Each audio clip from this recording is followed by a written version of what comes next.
नमस्कार व सुप्रभात।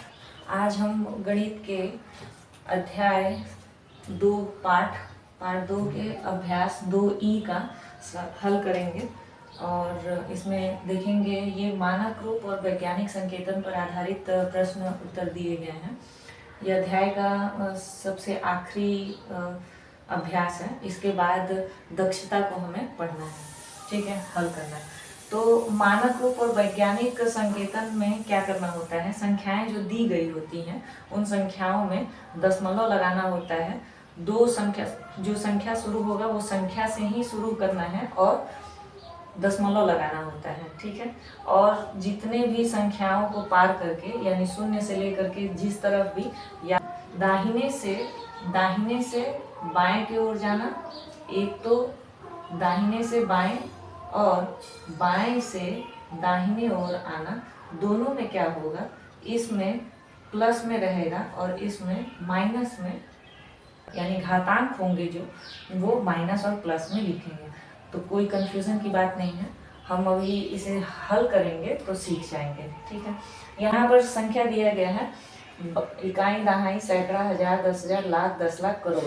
62 करोड़ दिया गया है और 7 जीरो है और इसको मानक रूप में लिखना है। तो सबसे पहले क्या करेंगे, 62 में दशमलव लिखें, 6 और 2। यहाँ पर संख्या के बीच में एक संख्या के ठीक बाद हमें लगाना होता है दशमलव, हमने लगा दिया। अब इसके बाद हमें क्या करना है, 10 लिखना होगा और घात में लिखना होगा क्या, यहाँ पर अब गिनेंगे कितने संख्याओं के बाद यहाँ पे दशमलव लगा है, 3, 2, 5, 2, 7 और 1, 8। यहाँ पर क्या लिखेंगे, घात में 8। अब ये हो गया हमारा मानक रूप कंप्लीट। मानक रूप में लिखने के लिए बोला गया था, कंप्लीट हो गया है। अब वैज्ञानिक संकेतन में लिखना है इसे, तो ये किस प्रकार लिखा जाएगा, या तो 8 लिख सकते हैं और दशमलव जीरो करके भी लिख सकते हैं, या फिर केवल 8 लिख करके भी छोड़ सकते हैं, ठीक है। और गुणे में क्या देना होगा, 10 के घात में, क्योंकि यहाँ ऑलरेडी लगा हुआ है आगे से, अब ये पीछे की तरफ आया। जैसे कि मैंने कहा था कि यहाँ पर बाईं ओर से दाहिने ओर आने पर वो माइनस में लिखा जाएगा। कितनी संख्याओं को पार करके कर रहा है, 2, 2, 4, 1, 5, -5। ये वैज्ञानिक संकेतन था हमारा। यहाँ पर वैज्ञानिक संकेतन हमने कर लिया है कंप्लीट। अब अगले प्रश्न में बोला गया कि वैज्ञानिकों की शोध के अनुसार चंद्रमा की उत्पत्ति कितने वर्ष पहले हुई थी, 460 करोड़ वर्ष पहले हो गई थी। तो अब इस 460 करोड़ वर्ष जो लिखा गया उसका वैज्ञानिक संकेतन हमें ज्ञात करना होगा। तो वैज्ञानिक संकेतन में इसे क्या करना है, व्यक्त करना है। 460 करोड़ कैसे लिखा जाएगा, 460 करोड़ को अगर वैज्ञानिक संकेतन में लिखते हैं तो 4.6 गुणे में, यहाँ पर करोड़ है यानी कि 7 जीरो लगेंगे और यहाँ पर दो संख्याओं को पार करके तो 7 जीरो और लगेंगे। यहाँ पर 7 और 2 9 हो जाएगा, 10 के घात में 9। यहाँ पर क्या लिखेंगे, 9 लिखेंगे। ये भी वैज्ञानिक संकेतन कंप्लीट हो जाता है।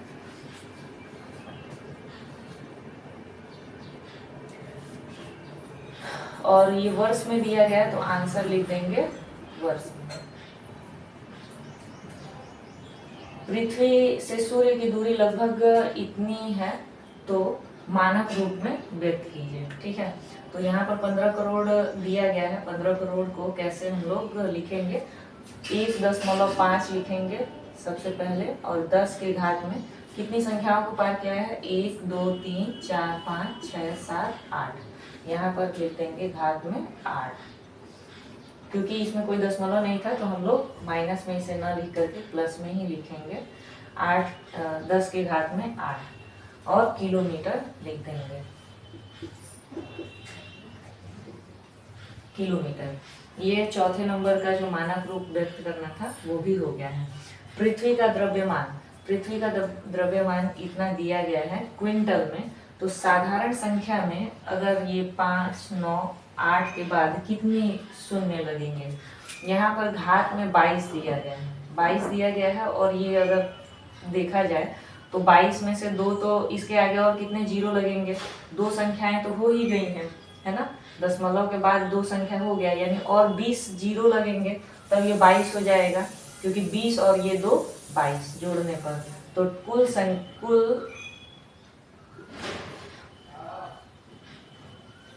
शून्य बराबर 20 होंगे। यहाँ पर इसके इस संख्या के बाद यानी कि 5, 9, 8 के बाद कुल 20 जीरो लगेंगे।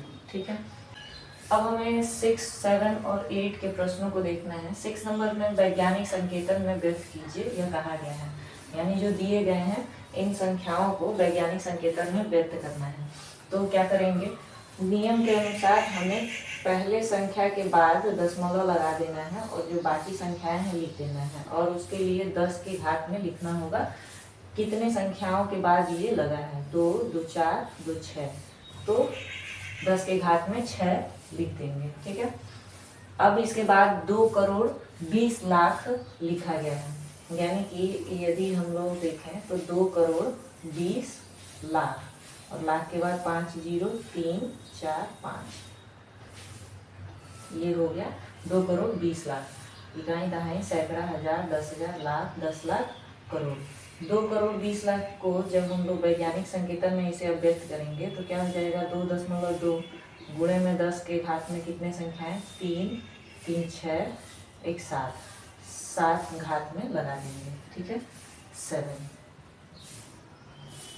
10 के घात में 7। अब इसके बाद यहाँ पर 0 0 से स्टार्ट हुआ है तो इसे किस तरीके से हमें लिखना है। तो जब यहाँ पर ये 4.5 लिखा गया है और 10 के घात में माइनस में आ जाएगा क्योंकि पहले लग गया है।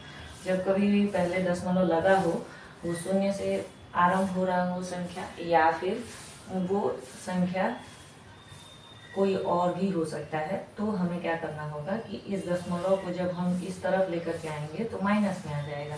कितने संख्याओं के बाद यहाँ पर आ रहा है, 2, 2, 4, 2, 6। ठीक है, -6 लिख देंगे, -6। यहाँ पर 2.5 गुणे में 10 के घात 2, 2, 4, -4 के बाद लग गया है ना, तो यहाँ पर 5 हो जाएगा। यहाँ 2, 2, 4 और 1 इसके बाद आ गया है, और यहाँ पर भी 1, 2, 3, यहाँ पर -3 हो जाएगा। पूरे संख्याओं को नहीं गिनना है, यहाँ पर लग रहा है, यहाँ से उठ करके कहाँ आ रहा है, यहाँ पर। तो जब संख्या कहीं जिस संख्या के बाद लग रहा है उतने तक ही गिनना है, 1, 2, 3 और 3 के बाद यहाँ पर दशमलव लगा है, तो इसलिए -3 में उत्तर लिख दिया जाएगा, -3।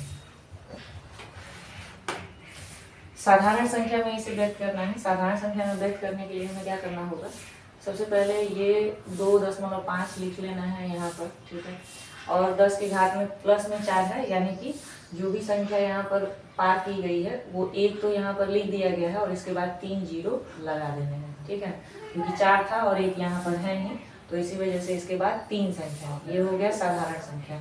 इसके बाद यहाँ पर भी प्लस में है, तो 1, 7, 5 और 6 संख्याओं में से 2 संख्या लिखा गया है, तो 4 जीरो लगा देंगे, 4, 2, 6 हो गया। यहाँ पर भी ये साधारण संख्या में बदल दिया गया है।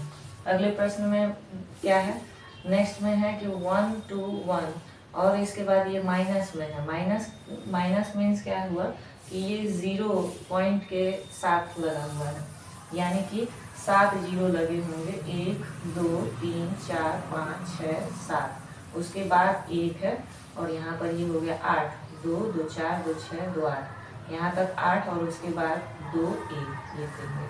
-8 का मतलब यह हुआ कि यहाँ पर जिस तरीके से हमने इसे और इसे देखा था कि जिस संख्या के बाद लग रहा है वो संख्या उसके पहले उससे लेकर के दशमलव के बीच कितनी टोटल संख्याएं हैं, तो टोटल यहाँ से यहाँ तक 2, 2, 4 और 1, 5 यहाँ पर घात में लगा दिया। उसी तरीके से यहाँ पर भी जब ये दिया गया था तो इसके और दशमलव के बीच में कितनी संख्याएं हैं, 2, 2, 4, 2, 6 और इसे लेकर के 8। ठीक है, ये लिख दिए। नेक्स्ट है, इसमें भी माइनस दिया गया, ये भी माइनस, ये भी माइनस, यानी सारे ही क्या लिखे जाने होंगे, हमें 0 से शुरू करना होगा। 0.5 है, यानी इसे लेकर के 5, यानी 4 जीरो लगा देंगे, 2, 3, 4 and 1 5, और फिर लास्ट में जो संख्या है उसे पूरा उसी तरीके से लिख देना है। इसके बाद 5 नंबर में भी 0 से ही शुरू होगा। टोटल 7 संख्याएं हैं जिसमें से 1 दिया हुआ है, तो कितने लिखेंगे, 1, 2, 3, 4, 5, 6 और ये संख्या 2 और 3 को लिख देंगे। ये भी वैज्ञानिक संकेतन में कन्वर्ट हो गया है। चौथे में 6 नंबर है, फिफ्थ के बाद 6 नंबर में क्या करना है हमें, ये -4 है। -4 में दिया गया है 10 की घात -4, यानी कि ये भी दशमलव में संख्या लिखा जाएगा 0 के साथ। और ये 2 जो है यानी 2 1 लिखा हुआ है संख्या, तो इसके पहले 3 संख्याएं लिख देंगे और ये हो गया हमारा 7 का। ये साधारण संख्या में सारे ही बदल गए, ये भी, ये और ये। साधारण संख्या को बदलने के लिए हमने क्या किया, हमने किया यह कि जो भी प्लस में था उसके बाद संख्याओं को हमने, कुल संख्याओं को दशमलव के बाद उतनी इसे ले करके, दशमलव के बाद वाले संख्याओं को ले करके टोटल 6 होना चाहिए। तो यहाँ पर 2, 2 4 और 2 6, यानी कि दशमलव जहाँ पे लगा उसके बाद कुल संख्याओं जो होंगी वो अंक कितने होंगे, 6 होंगे। यहाँ पर -8 था, यानी कि जब जहाँ पे लगा हुआ है दशमलव उसके बाद उसे लेकर के 8 होने चाहिए। तो यहाँ से लेकर के टोटल यहाँ तक दशमलव में 8 होने चाहिए। इसी प्रकार से ये भी तीनों हल किए। अब आखिरी प्रश्न है कि एक इलेक्ट्रॉन का द्रव्यमान इतना ग्राम है, इसे साधारण दशमलव भिन्न में बदलने पर दशमलव बिंदु तथा अंक 9 के बीच कितने शून्य होंगे। साधारण दशमलव में बदल देते हैं। इसे जब साधारण दशमलव में बदलेंगे तो ये क्या दिया गया है, -28 है, यानी कि 0 के बाद ही लिखा गया होगा। और कितनी संख्याएं इसे ले करके टोटल 28 संख्याएं होंगी, ठीक है ना। तो 1 2 3 4 5 6 7 8 9 10 11 12 13 14 15 16 17 18 19 20 21 22 23 24 25 26 27 और इसे लेकर के हो गया 9 28। फिर यहाँ पर 1 0 7। तो ये टोटल इसके पहले कितने 0 हमने लगाए, टोटल हमने मतलब दशमलव के बीच और 9 के बीच कितनी शून्य है, 2 2 4 2 6 2 8 2 10 12 14 16 18 20 22 24 26 और 1 27। टोटल 27 शून्य है। कितने शून्य है, कितने शून्य होंगे, तो 27 शून्य होंगे।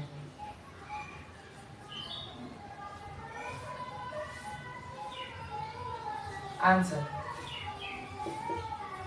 कुल 27 शून्य होंगे। यहाँ पर अभ्यास 2E खत्म होता है।